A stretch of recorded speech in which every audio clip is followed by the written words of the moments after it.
did you get through that film? Everything is just so hilarious. Thank goodness we do have time to rehearse a little bit, so we get all the kind of laughing out of the way. Also, they're quite strict because you're always against the clock, so they're always saying, hurry up, get this right. We've got 1 minute to do this, and you kind of do it. So it's good. Who's the worst giggler? Did you have to be sent out of her and say, right, we've got to separate? Is it? Well, no, when she goes, she goes. But I mean, she's pretty good at it. But when she goes, she goes. She has to play it straight though all the time. All the time, yeah, all the time in her frightful old knitted clothes. Those things, and which she adores. She won't change them because we say, couldn't we just up? And she said, no, I want these sad clothes. And did it take hours to make Jennifer's makeup look so bad? It did, because she was sometimes pretty wrecked. Pat's is looking pretty good through most of the film. Yeah, I noticed you controlled you. Yeah, obviously. You know, you're getting on a bit. You just want to kind of keep it looking good. I like my moustache. Yeah. I've had so many compliments from strange people saying, I felt strangely moved by that young man. And it's been so successful. Do you think there might be a follow-up? I mean, I know Jennifer was kind of reluctant even to do this one, well, she? I mean, we've been asked this by virtually every country in the world and all the interviewers. Yeah. And Sorry because it's up to Jennifer, so it's always been asked. What I'm saying is that we just say never say never. Yeah. It is up to her, but never say never. Well, I'm putting in my request now. Yeah. Obviously, I didn't have a part in your film, in spite of knowing you for 30 years, and in spite of always being very, very nice to you, you chose Rylan over me. Awful, wasn't it? Awful, I know. I don't know how that happened. I was saying every day, Jennifer, please, let's have Janet, please. Is it true that you nearly didn't do it? Because I know Julia, after the pilot, she was so petrified that she didn't actually want to do the series. And she was desperate to get out. I just met Jennifer. I'd never met her before. We had to read this little scene, sitting like we are together, reading this thing with the BBC producer in front of us. And Jennifer didn't laugh once. And I thought, what does she want? So we sort of tried it again, and I did silly voices, nothing, and I thought, oh. And I went home to my agent. This was literally the read-through, and I'd been cast.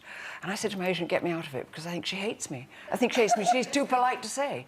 It's exactly what Julia said, isn't it? Isn't it odd? Yeah. Jennifer Is she quite shy, Jennifer? very shy. We didn't know, because she came across like a camel with a migraine. Talking of strange animals, quick segue now into your new programme. So this is Joanna Lumley's Japan. We've seen you go all over the world in your amazing travels. Yeah. And this is Japan. This starts on Friday at 9 o'clock on ITV. Had you ever been to Japan before? I'd done 5 days filming there for another programme which was about cats, and the Japanese have a great thing about cats. But I was sort of pretty intrigued by it. And then I realised when I came back that actually we know a lot of Japanese things like origami and sushi and sashimi. Hello Kitty. And Hello Kitty and Toyota. We know these sort of things. We sort of go, yeah, Yokohama, but we actually don't know what we're talking about. Yeah. We don't really know how it fits in. The first thing that struck me was that there's something like 6,800 islands. Yeah. That make up. So you go, already interested. 100 active volcanoes, yeah. And of course, then you understand tsunami is a Japanese word because they have them all the time. So I was hooked by this time, and so we said, can we do a proper programme on Japan? I'm continually amazed at how amazing you always look. Because I know on location it's hard to look good. Yeah. We get studio lights. I know. You just look fabulous. I pay the cameraman a lot, like extra. But of course, I have to take all my own makeup, and we know this from our old days in the business. You bring your own stuff. I do all my wardrobe and all my makeup and hair and stuff. And because there are only 6 of us on these trips, 2 cameras, sound, producer, director, me, and you're working sometimes, arriving at places at 12 o'clock and getting up at 4:30 the next morning, you're kind of scrubbling about in a suitcase and trying to put stuff on.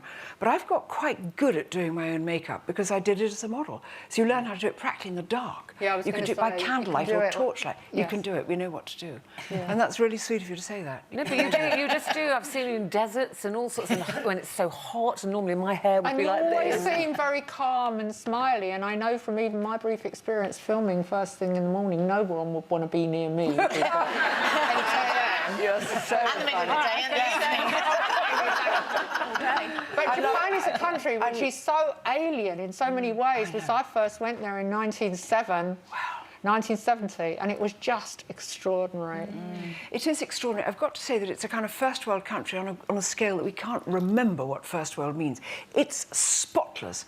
Everything works. Everything's on time. Everything's clean. The lavatories.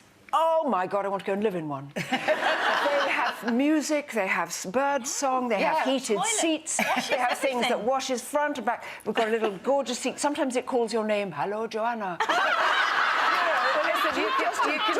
You can see this all. It is fascinating. It is a series. The first one is Friday at 9 o'clock on ITV. For the moment, Joanna Lumley, thank you very much. We get some pretty fabulous guests here on Loose Women. There's plenty more where that came from. Just click here to watch more interviews with a whole range of famous faces. And click here to subscribe.